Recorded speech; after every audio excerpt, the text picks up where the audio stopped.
الله أكبر الله أكبر الله أكبر الله أكبر أشهد أن لا إله إلا الله أشهد أن لا إله إلا الله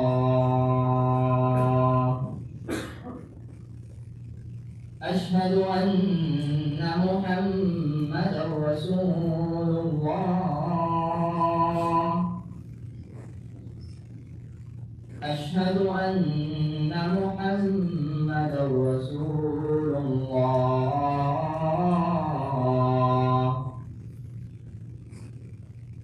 حي على الصلاة حي على الصلاة حي على الفلاح حي على الفلاح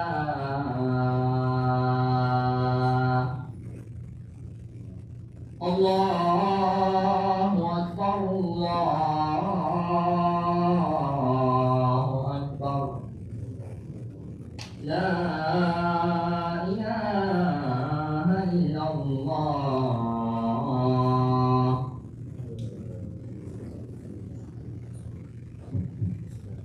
الحمد لله نحمده ونستعينه ونستغفره ونستهديه ونعوذ بالله من شرور انفسنا ومن سيئات اعمالنا من يهده الله فلا مضل له ومن يضلل فلا هادي له واشهد ان لا اله الا الله وحده لا شريك له واشهد ان محمدا عبده ورسوله اللهم صل وسلم وبارك على سيدنا رسول الله وعلى اله واصحابه وازواجه اجمعين. Praise be to Allah, praise Him, seek His help, and ask Him for forgiveness and guidance. We seek refuge in Allah from the evils within ourselves and from our wrong deeds. He whom Allah guides, none can misguide, and He whom Allah sends astray, none can guide. I bear witness that there is no God but Allah alone, who has no partners or companions. And I bear witness that Muhammad is His servant and messenger. O Allah, bestow your prayers, peace, and blessings upon Prophet Muhammad and over his family, companions, and wives. Ameen. يا أيها الذين آمنوا اتقوا الله حق تقاته ولا تموتن إلا وأنتم مسلمون. All you who have believed, fear Allah as He should be feared, and do not die except as Muslims in submission to Him. رب اشرح لي صدري ويسر لي أمري واحلل عقدة من لساني يفقهوا قولي وبعد. يقول الله عز وجل في سورة القصص عن سيدنا موسى عليه الصلاة والسلام: ألا نعوذ بالله من الشيطان الرجيم ولما ورد ماء مدين وجد عليه أمة من الناس يسكنون ووجد من دونهم امرأتين تذودان قال ما خطبكما قالتا لا نسقي حتى يصدر الرعاء وأبونا شيخ كبير فسقى لهما ثم تولى إلى الظل فقال رب إني لما أنزلت إلي من خير فقير فجاءته إحداهما تمشي على استحياء قالت إن أبي يدعوك ليجزيك أجر ما سقيت لنا فلما جاءه وقص عليه القصص قال لا تخف نجوت من القوم الظالمين قالت إحداهما يا أبت استأجره إن خير من استأجرت القوي الأمين قال إني أريد أن أنكحك إحدى ابنتي هاتين على أن تأجرني 8 حجج فإن أتممت 10 فمن عندك وما أريد أن أشق عليك ستجدني إن شاء الله من الصالحين. So in Surah Al-Qasas, Allah said about Prophet Musa والسلام, and as he made his way towards Madian, he said, I trust my Lord, guide me to the right way. When he arrived at the well of Madian, he found a group of people watering their herds. Apart from them, he noticed two women holding back their herd. So he asked the two women, "What is the problem?"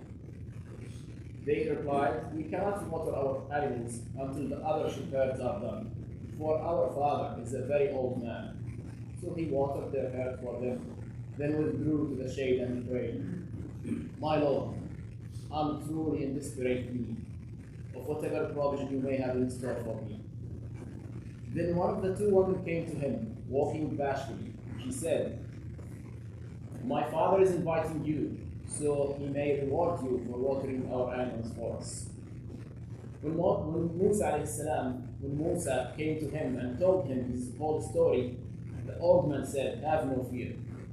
You are now safe from the wrongdoing people." One of the two daughters suggested, "Oh, my dear father, hire him.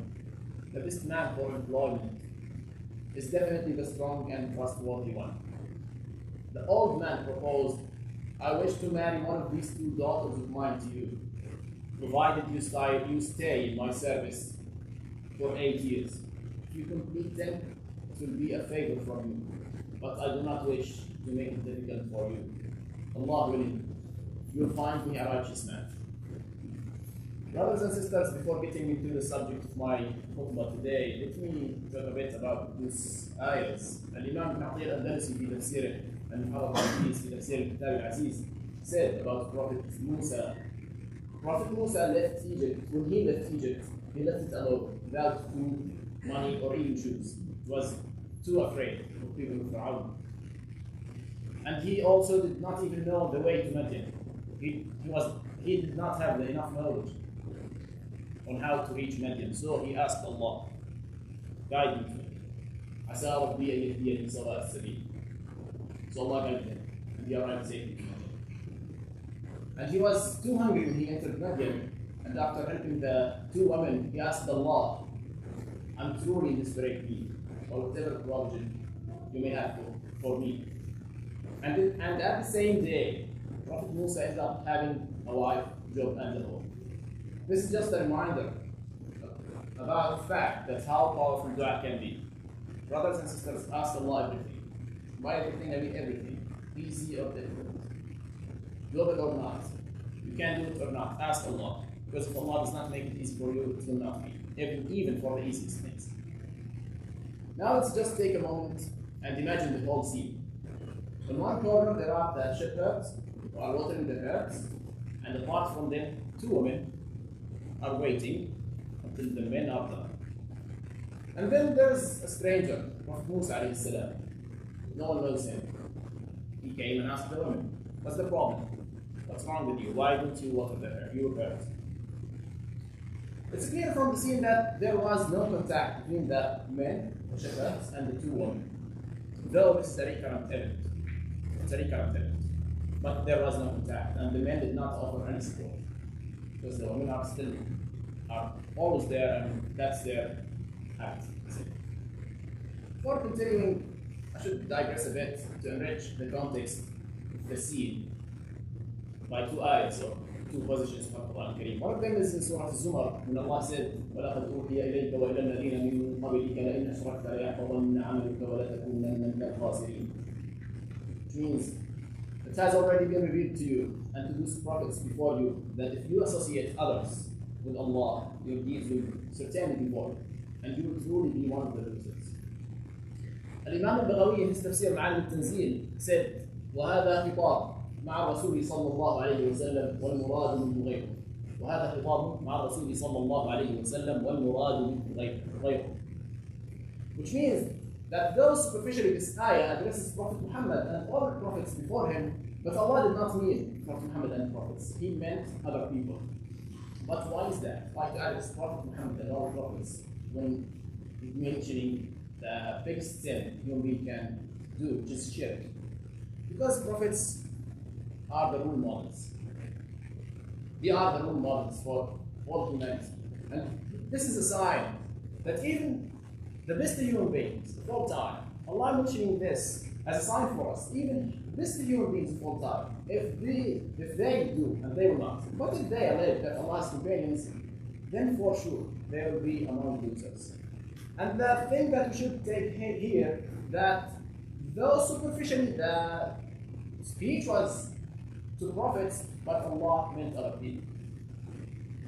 In another position in Surah Al-Ahzab, in ayahs 32 to 34, Allah addressed the wives of Prophet Muhammad by saying, يا نساء النبي لستن كأحد من النساء إن اتقيتن فلا تخضعن بالقول فيطمع الذي في قلبه مرض وقلن قولا معروفا وقرن في بيوتكن ولا تبرجن تبرج الجاهلية الأولى وأقمن الصلاة وآتينا الزكاة وأطعنا الله ورسوله إنما يريد الله ليذهب عنكم الرجس أهل البيت ويطهركم تطهيرا واذكرن ما يتلى في بيوتكن من آيات الله والحكمة إن الله كان لطيفا خبيرا. Which means, all wives of the Prophet, you are not like any other woman. If you are mindful of Allah, then do not be overly effeminate in speech with men, or those with sickness in their hearts may be tempted, but speak in moderate tone. Settle your homes, and do not display yourselves as women did in the days of pre-Islamic parents. Establish prayer, pay alms, and obey Allah and His Messenger. Allah only intends to keep the causes of evil away from you and to purify you completely, all members of the Prophet's family. Always remember what is recited in your homes of Allah's revelations and prophetic wisdom. Surely Allah is most subtle all aware. And this speech also is direct, though it is directed to the wives of Prophet Muhammad, but it's also intended to all Muslim women, across generations. It's what's called trans-historical speech. Muslim women for all time, they are addressed with this speech, and this is mentioned by Imam Ibn Kathir in his tafsir of Quran al-Azim. Why is that? Once again, because the wives of Prophet Muhammad are the role models for all Muslim women, and they were addressed by this speech. So, in a real Islamic society, the standard for women is to stay at home, doing what they were ordered to do, and men would be the breadwinners who are also doing their duty by working outside and spending on their families. And let me mention here that I don't oversimplify the problem by saying just, oh, women, go and sit at home, and maybe that was prevented in my previous khutbah. Because things cannot be solved this way. Islam does not deal with robots. Islam deals with human beings. This issue is directly related to the problems I mentioned in my previous khutbah, which is the erosion of identities due to capitalism. Now we are not able to define ourselves away from the career of job title, unfortunately. And this is an ongoing problem that has affected a lot of things. I will talk about one inshallah.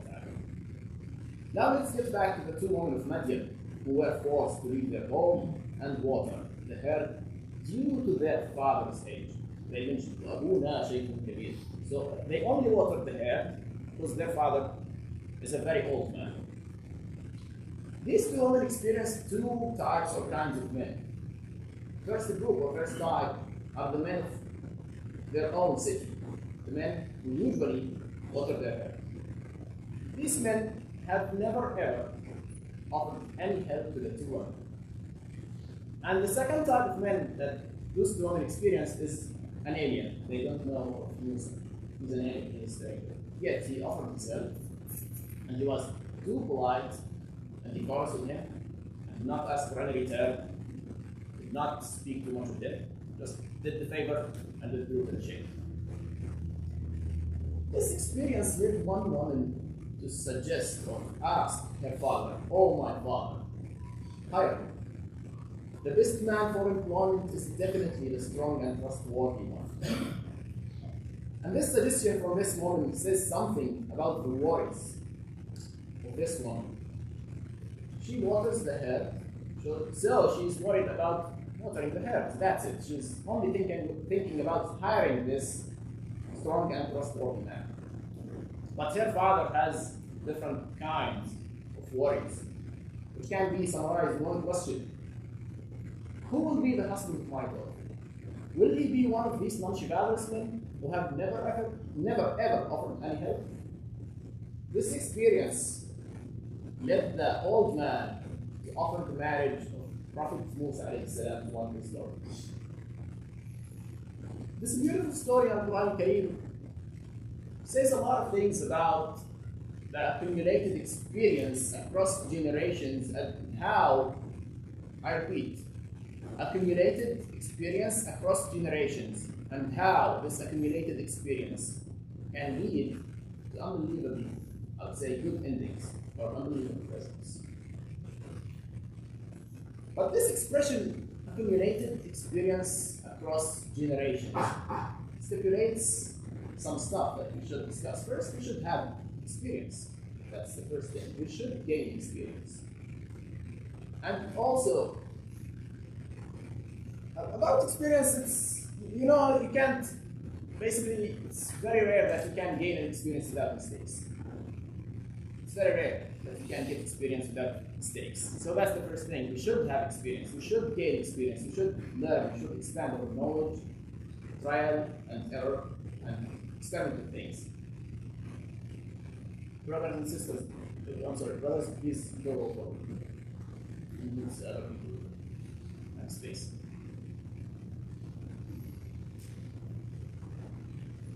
So the first stipulation of this accumulated experience across generations is the experience itself.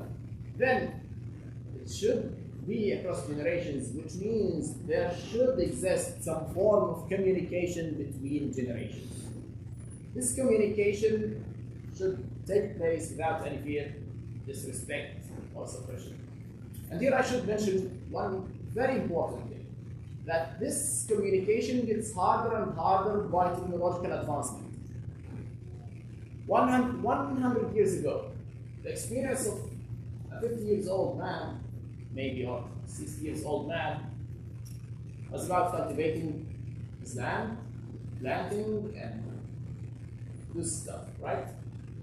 But the experience now is too different.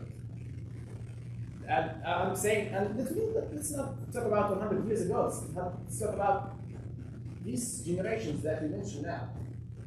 The generation of fathers today have witnessed much more difficult, I would say, materialistic conditions.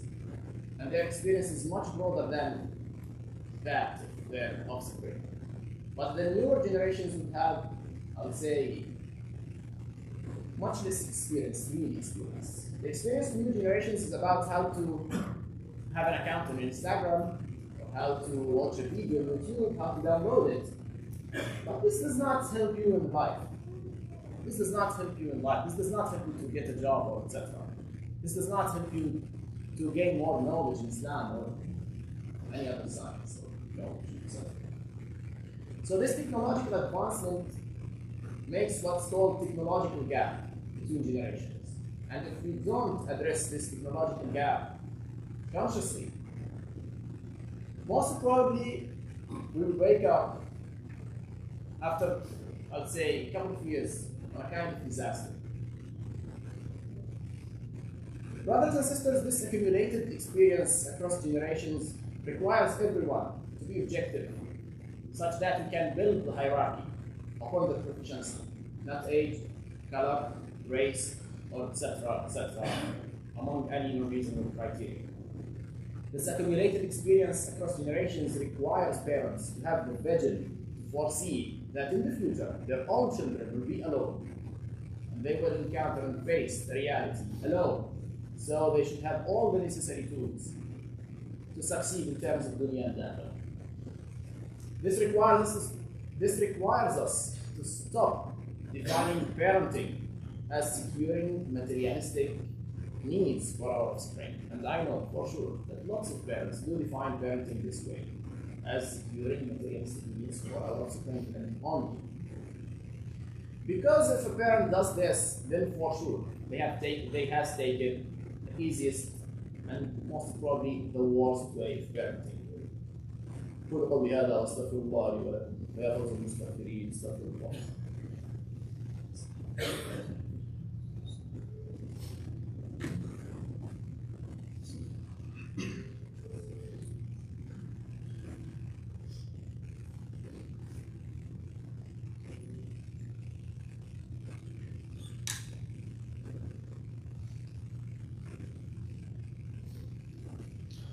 الحمد لله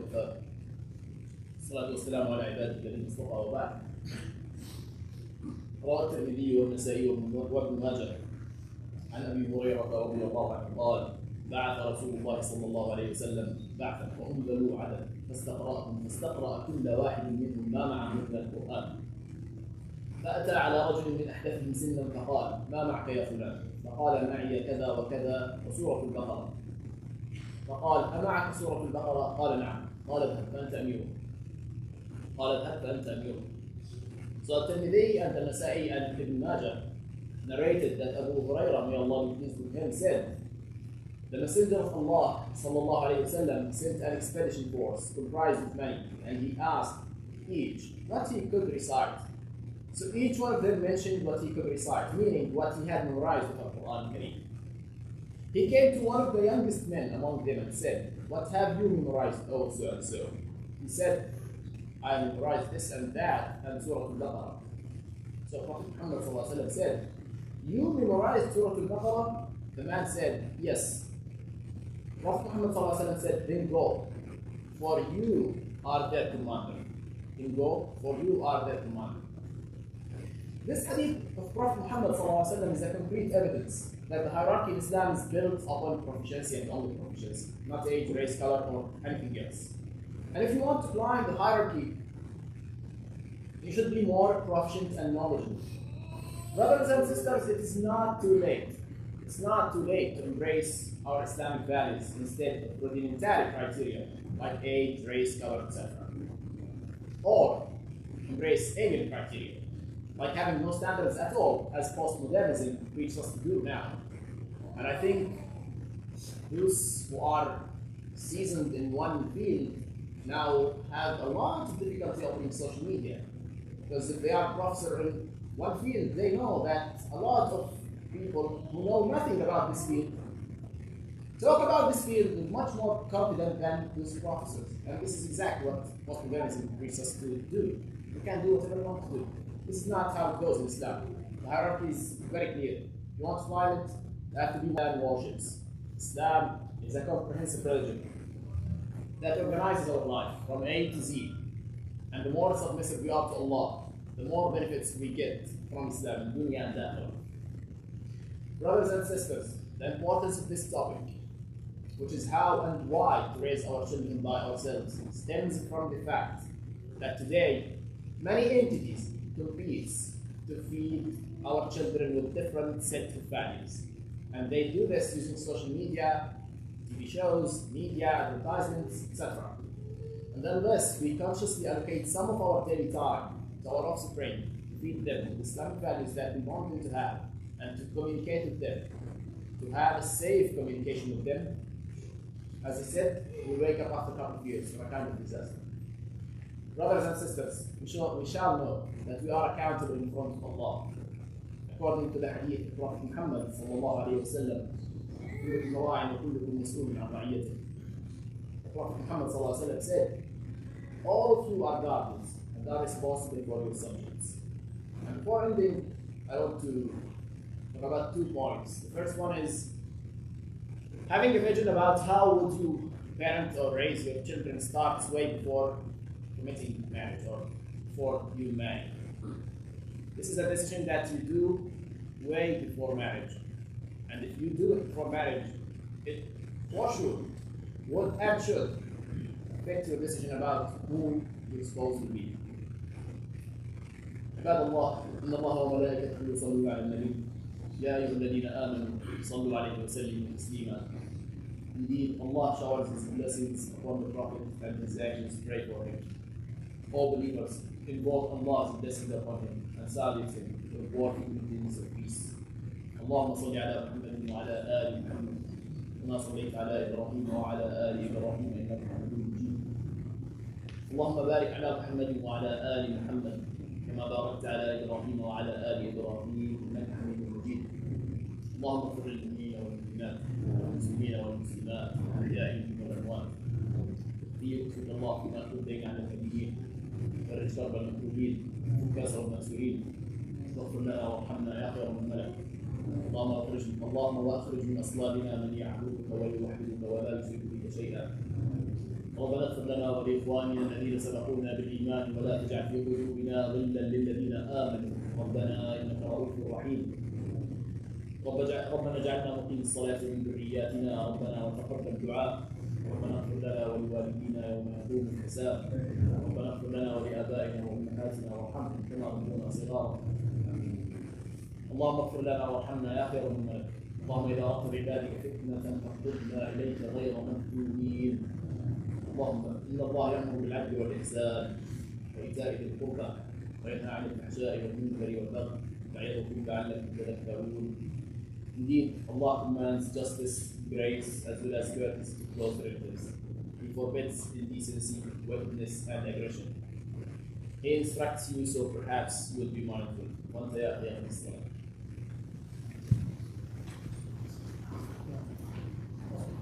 الله أكبر الله أكبر أشهد أن لا إله إلا الله أشهد أن محمدا رسول الله. حي على الصلاة حي على الفلاح وقامت الصلاة وقامت الصلاة. الله أكبر الله أكبر لا إله إلا الله.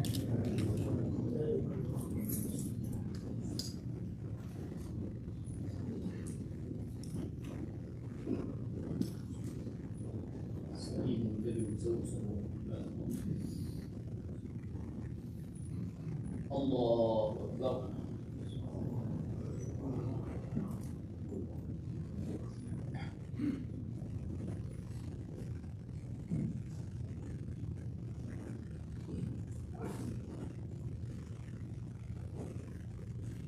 الحمد لله رب العالمين الرحمن الرحيم مالك يوم الدين إياك نعبد وإياك نستعين اهدنا الصراط المستقيم صراط الذين أنعمت عليهم غير المغضوب عليهم ولا الضالين.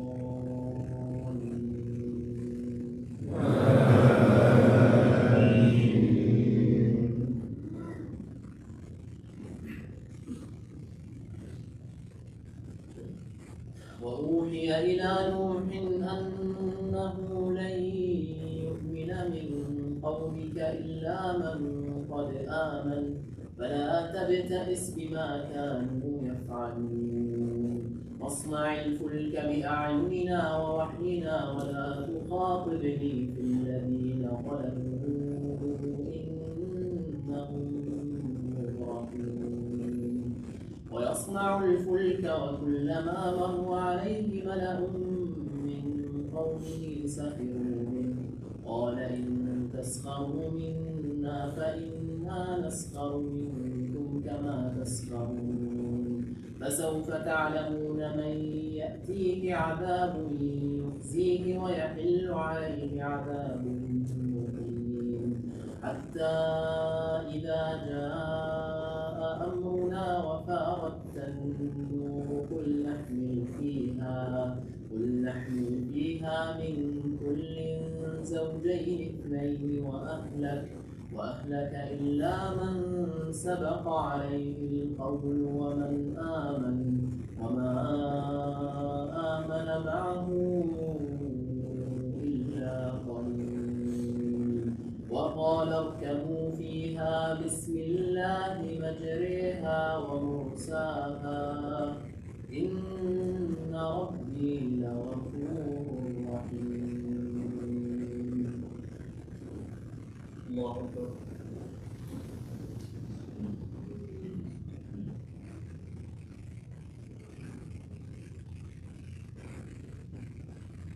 سمع الله لمن حمده.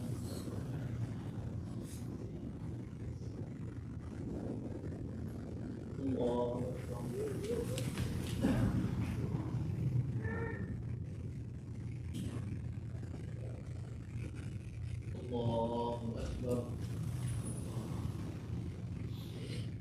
الله أكبر.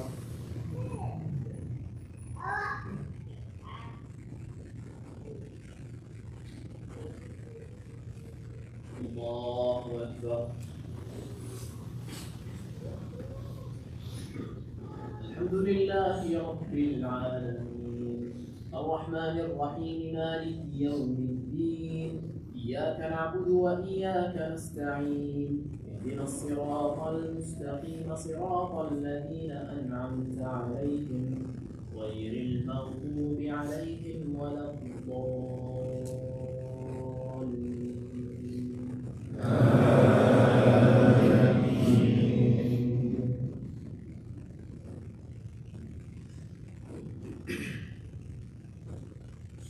وقال اركبوا فيها بسم الله مجريها ومرساها إن ربي لغفور رحيم. وهي تجري بهم في موج كالجبال ونادى نوح ابنه وكان في معزل يا بني اركب معنا ولا تكن مع الكافرين.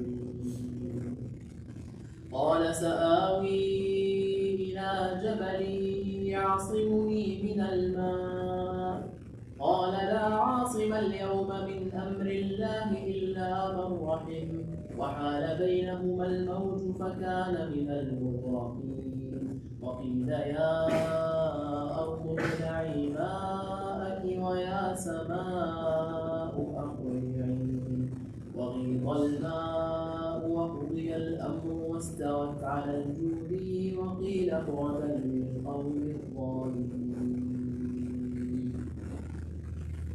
الله أكبر.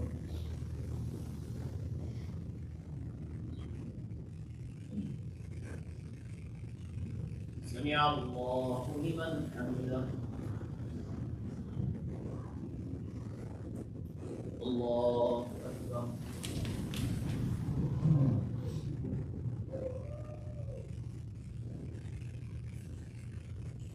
الله أكبر. الله أكبر.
السلام عليكم ورحمة الله. السلام عليكم ورحمة الله.